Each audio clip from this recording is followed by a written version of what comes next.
और जो सबसे ज़्यादा प्योरेस्ट आपके साथ होते हैं वो आपके माँ बाप हैं, और उनसे बढ़ के कोई है तो वो खुदा है।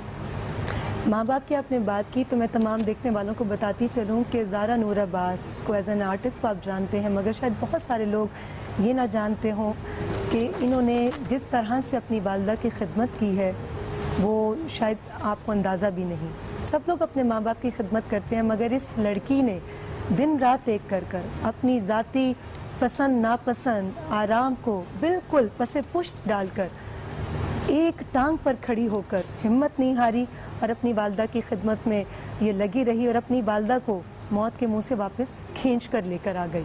और अल्लाह से भी आपने इतनी दुआ की और अपनी खिदमत भी की, जो आज आपकी वालदा ज़िंदगी सेहत के साथ हम सब के बीच में मौजूद है। तो ये बताएं ज़ारा, खिदमत तो सब बच्चे करते हैं, मगर एक सर्टेन टाइम आता है कि वो कहते हैं कि हमें ज़िंदगी के और भी बहुत सारे काम करने हैं, तो पेरेंट्स के लिए कोई हम हेल्पर रख दें, मगर आपने इस चीज़ का सहारा नहीं लिया, आपने अपनी वालदा के सारे काम खुद किए। तो ये ज़ारा, ये बताएं कि ये जो खूबसूरती और ये जो खूबसूरत सोच आपके अंदर पैदा हुई, ये इसका प्लीज़ आप मुझे शेयर कीजिए। मैं चाहूँगी कि तमाम सुनने वाले सुने भी और इससे कुछ सबक भी हासिल करें। मुझे ऑनेस्टली ये कोई बड़ा काम नहीं लगता रीमा जी, मुझे नहीं लगता कि मैंने कोई बहुत बड़ी हरकत की है। मतलब ये एक नॉर्मल सी बात थी कि मुझे ही अम्मा के साथ होना था, वरना और कौन होता। जैसे बचपन में अम्मा मेरे साथ थी और मैं अम्मा के साथ नहीं होती तो कौन होता और कौन करता। और जब लोग मुझसे कहते हैं इसी तरह कि अगर आपने किसी हेल्पर के साथ क्यों नहीं किया, बट हेल्पर क्यों करता जब मैं हूँ, और अगर मैं नहीं भी होती वहाँ तो I would have made sure कि मैं हूँ, क्योंकि अगर मेरी माँ को मेरी ज़रूरत है तो उनको मेरी ज़रूरत है, क्योंकि अभी जैसे मुझे उनकी ज़रूरत थी तो वो 18 घंटे का सफ़र करके लाहौर से कराची आई हैं मेरे लिए। इस लॉकडाउन की वजह से वो फ़्लाइट्स बंद हैं, बट ऑल द वे मेरे लिए आई हैं। तो जो माँ और बाप का रिश्ता आपके लिए होता है वो उतने खलूस से और उतनी मोहब्बत से आपके साथ कोई नहीं होता। जब इतने एक्स्ट्रा माइल्स जा सकते हैं आपके लिए, तो इट्स आपको दूसरी तरफ आप सोच भी नहीं सकते कि मैं अपनी माँ के लिए नहीं करूँ। और जो बच्चे, मैं तो कहती हूँ बड़ी अल्लाह ने बड़ी रहमत की इन लोगों पर, जो लोग इस वक्त में लॉकडाउन हुए हुए अपने माँ बाप के साथ, बड़ी रहमत है उन लोगों पर। वो बड़ी मुसीबतों से बचे हुए, उनके सामने उनके माँ बाप हैं। बहुत सारे ऐसे लोग हैं जो बैरून मुल्क हैं, उनकी फैमिलीज यहाँ हैं, वो लोग बाहर स्टक हैं। My heart goes out to them and मैं बहुत ज़्यादा फील करती हूँ उनके लिए कि खुदा ना खास्ता कोई इमरजेंसी हो जाए। How are they going to travel? जो फ्लाइट्स बंद हैं उस वजह से आप कैसे एक दूसरे से, अपने दोस्तों से, अपने प्यारों से, अपनी फैमिली से जो एकदम से इस वक्त में दूरी आ गई है ना, और वो जो डर है वो ज़्यादा हो गया, वो उसमें बस बहुत एंग्जाइटी पैदा हो गई है हमारे दिलों में। बाकी बस अल्लाह को अब जो मंजूर है। अच्छा ज़ारा, मैं आपसे सवाल करूँगी कि इन हालात ने हमें मजबूत किया या हमें कमज़ोर किया? ये मैं आपसे पूछूँगी इस छोटे से ब्रेक के बाद।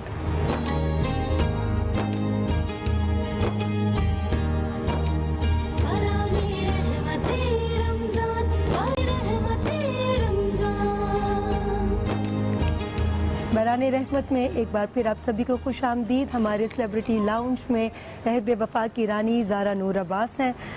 ज़ारा, ब्रेक पर जाने से पहले मैंने आपसे सवाल किया था, आपको याद है मैंने क्या सवाल किया था? भूल गई।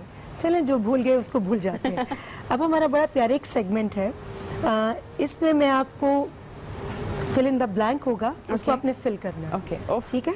हाजिर जवाबी। रोजे में। अच्छा, ठीक है, I'll try. बिल्कुल सच्ची ईमानदारी के साथ। मेरे पास लोग हैं लेकिन डैश नहीं। मेरे पास लोग हैं लेकिन डैश नहीं, इसको फिल करना। डैश नहीं, चालाकी नहीं। मतलब मेरे पास जो लोग हैं वो हैं लेकिन चालाक नहीं है। ठीक है। मेरे पास अभी वक्त है लेकिन डैश नहीं। मेरे पास अभी वक्त है लेकिन लेकिन घड़ी नहीं। ये रोजे में इस वक्त यही हाजिर जवाब। ज़ारा, ये किस तरह का फिल इन द ब्लैंक आपने फिल किया है? अच्छा, वो फिलोसफिकल घड़ी नहीं। मेरे घड़ी पास वक्त है लेकिन घड़ी नहीं। अच्छा, ठीक है। मेरे पास दौलत है लेकिन डैश नहीं। मेरे पास दौलत है लेकिन अगर मैं लड़का होती तो कहती लुटाने वाली नहीं। तो अभी क्या कहेंगी आप? लुटाने वाला तो है, तो मैं लुटा चुकी दिल, अब मेरे दौलत पास भी- दौलत है लेकिन डैश नहीं। मेरे पास दौलत है लेकिन ओहो, आप हेल्प कर दें। मेरे पास दौलत है मार्केट्स लेकिन बंद है ना, मार्केट नहीं जहाँ कहाँ? जाके दौलत को 5 खर्च बजे करो। तक तो सब खुला है। अच्छा, मॉल्स नहीं खुले अभी। वो ऑनलाइन शॉपिंग हो रही है। अच्छा ठीक है। मेरे पास सुकून है लेकिन डैश नहीं। मेरे पास सुकून है लेकिन सुकून है तो सब है। बोलो ना, मेरे पास सुकून है लेकिन बदसुकूनी नहीं। हाँ, ये इतना सिंपल था। इतना सिंपल अच्छा, था मैं ना? जरा ठीक है, अब मैंने हेल्प और कर दी, tangent चीटिंग पे कर थी। लिया। नेक्स्ट हाँ, टाइम अच्छा, चीटिंग next नहीं time। करूंगी, ओके, ठीक है। Okay, okay. मेरे पास शौहर है लेकिन डैश नहीं। मेरे पास शौहर है लेकिन डैश नहीं। मेरे पास शौहर है लेकिन आ, आ, आ, सब है अल्हम्दुलिल्लाह। क्या मांगू या क्या कहूँ? आप थोड़ी सी हिंट दे फिर चीटिंग करूँ। प्लीज। मेरे पास शौहर है लेकिन नखरा नहीं। नखरा तो है। नखरा है असद से पूछें आप। असद बेचारे सर पकड़ के बैठे तो हैं फिर अपने। क्या कहेंगे? असद क्या नखरे उठवाती है उससे? असद से मैंने पिछले दोनों बड़े खाने बनवाए हैं। असद ने ऐसी ऐसी किचन में चीज़ें बनवाई हैं और कह कह के कि आज नहीं बनाऊंगी, बस होममेड नान, कढ़ाई और स्क्रैच से। असद ने तो इतनी ज़्यादा, एक दिन हो गई रीमा जी, उन्होंने कहा अच्छा मैं आटा गूंदूं, तो मैं और मेरी अम्मा हमने कहा हाँ हाँ नहीं हाँ गूंदो, हम दोनों बाहर हैं। और उसकी वीडियोस बना के हमने फैमिली ग्रुप में भेजी कि आज आटा भी असद गूंदेंगे। तो हंस हंस के हम लोग तो पागल हो गए कि हमने असद के साथ क्या किए। लेकिन वो बड़ा प्राउडली हाँ हाँ तो best chef in the world man, तुम लोग ठीक है, बस देखो मैं क्या करता हूँ। तो बड़ा खुश। अच्छा, अम्मा जो है वो आपके ज़्यादा, ज़ाहिर है आप तो बेटी हैं, मगर मुझे सुनने को मिला है कि असद से उनका ज़्यादा प्यार है और एक बहुत दोनों के आपस में मेंटल कंपैटिबिलिटी है। अच्छा, मेरी अम्मा की असद से बहुत दोस्ती है हाँ, और आपकी असद अम्मा की अम्मा की मेरी बहुत दोस्ती है। तो जब हमारी आपस में कोई नोकझोंक हो जाती है तो असद की अम्मा मेरी साइड पे होती हैं और मेरी अम्मा असद की साइड पे होती हैं। दोनों मतलब टीम्स बन गई हैं। हाँ, किस तो टीम की जीत होती है? यूजुअली मेरी टीम की, क्योंकि मेरी अम्मा कहती है बस मैं थक गई हूँ बेटा, मैं शूट पे जा रही हूँ। तो जो असद की अम्मा वो कहती है अच्छा मैं तो हूँ अवेलेबल, तो आओ मैं किस्सा सॉल्व करूँ। तो मैं यूजुअली जीतती हूँ। अच्छा ठीक है जी। मेरे पास हुस्न है लेकिन डैश नहीं। मेरे पास हुस्न है लेकिन मक्कारी नहीं। शाबाश। मेरे पास शोहरत है लेकिन गरूर नहीं। मेरे पास शोहरत है लेकिन गुरूर नहीं। बिल्कुल ठीक। अब फ्लो में आ गई, फिर करें। हाँ, अब दोबारा से करें, नहीं चीटिंग नहीं कर सकते। बिल्कुल। अच्छा, मुझे सच बताओ कि परफॉर्मेंस करने से, परफॉर्मर बनने से पहले कभी सोचा था कि शोहरत किस बुलंदी पर पहुंचोगे और इतने कम वक्त में? नहीं, कभी भी नहीं। मेरी तो मुझे तो आइडिया नहीं था कि मैं कभी ज़िंदगी में कर पाऊंगी। मेरी सोच भी नहीं जा सकती थी।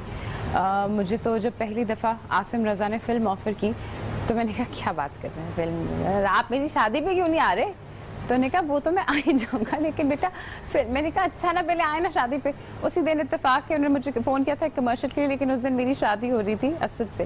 तो आई फील लाइक, मुझे ऐसा लगता है कि Asad brings so much luck to my life कि जिस दिन मेरा उनसे निकाह हो रहा था उस दिन पहली दफ़ा मुझे फ़ोन आया था फॉर अ कमर्शियल। बट फिर वो उस वक्त हो नहीं सका। लेकिन आसिम ने जब मुझे फ़िल्म का कहा तो मैंने कहा क्या छोड़ो भाई।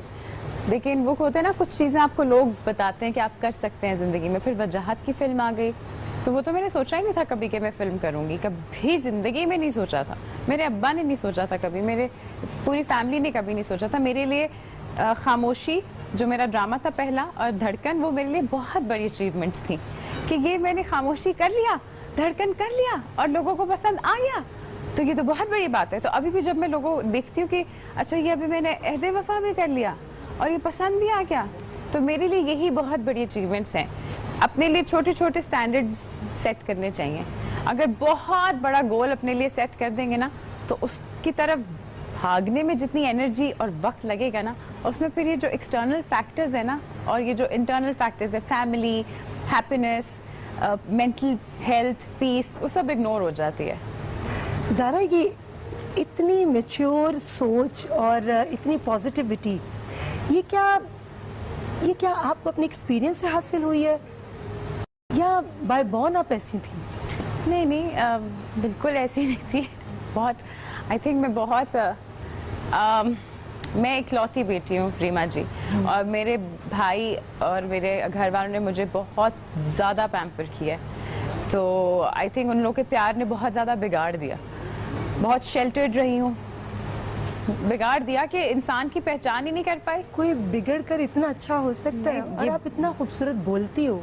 कभी किसी ने कहा है कि आपके बोलने का अंदाज इतना खूबसूरत है, आपके तलफ़्फ़ुज़ की अदायगी इतनी अच्छी है, ये आपके बोलने में, आपके नेचुरलपन में लगता नहीं कि कहीं पर भी आप नेचुरल बनने की बनावट कर रहे अच्छा, ये जब लोग कहते हैं ना तो असदागी से कहते हैं इनको पता चले, तुम जरा घर आओ ना, ये लोग घर आए ना, इनको पता चले कि तुम बात किस तरह करती हो, लड़ती कैसी हो, तुम्हारी असलियत सबको बताओ।